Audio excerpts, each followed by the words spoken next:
Kag sa number 1, Negros Island Region may masobra sa 130,000 kabag-ong registrants kalabanan mga new voters suno sa COMELEC. Masobra sa 130,000 ang tigayon nga nagparehistro sa Negros Island Region sa napulo ka adlaw nga voter registration nga ginpatigayon sa Commission on Elections. Overwhelming o kung wala ginalauman sang COMELEC, suno kay Negros Island Region Director Attorney Lionel Marco Castellano ang kadamuon.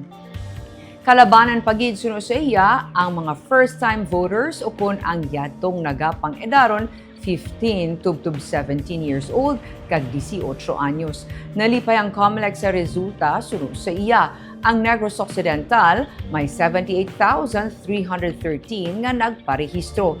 Ang Negros Oriental naman 47,648 kag Siquijor 4,417. Kabilugan, iniya nagdangat sa 130,378.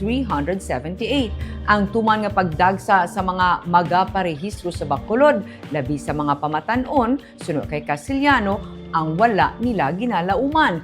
May mga kabataan nga nagpila sang gabi pa lang. Sa video nga kuha ni Joe L. Sabado 6 sang aga, makita ang pagpunsok sa mga magaparehistro suno sa iya sa gwa sang Robinson's Mall, ang iba nagadinilagan sa ginapatihan pagpila. Suno kay Castellano sa among eksperyensya, kinahanglan na suno sa iya sa coordination sa security sa mall kag sa pulis. Kag kinahanglan man sang dugang nga voter registration machine ang Bacolod. 3 lang ang yara sa Bacolod nga dapat kuntani, 5 na sa kada kuon sang Bacolod. Ginapaabot man ang paglagda sang presidente sa nga postponement sang PSKE suno kay Castellano, ginahulatang posible pag-file man sa petition kontra sa postponement.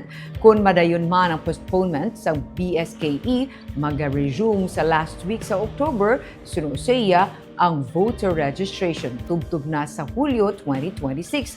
Kung hindi man ang madason nga tikang sang COMELEC amo ang pagpatigayon sang ERB hearing sa pag-approve o kung disapprove sa mga nag-apply nga botante.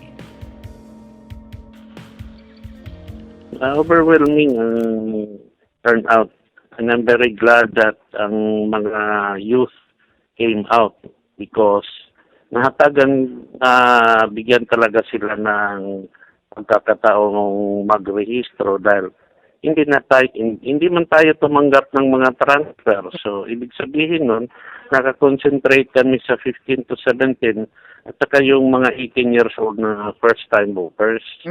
Wala kasing transfer from one place to another, no?